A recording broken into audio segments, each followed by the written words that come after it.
Natsyempohan na naka-Instagram live si Pokwang. Nasa bahay niya at kumakain ng nakakamay.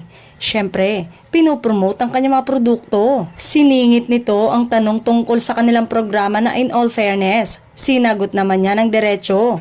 Nagiging usap-usapan ng tungkol sa It's Showtime at sa kontrata nito sa GMA7 na mag-e-expired na ngayong December. Kasabay ito ng balitang ang morning show nila na TikTok lock daw ang papalit.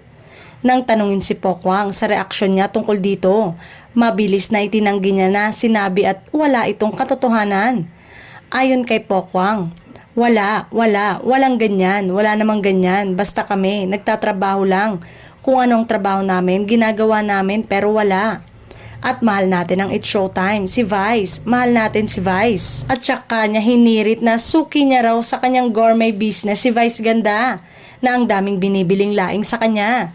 Sa isang banda, dahil under negotiation pa o pinag-uusapan pa ang tungkol sa kontrata ng It's Showtime sa GMA7, posible raw na magtutuloy-tuloy lang itong mapanood sa Kapuso Network.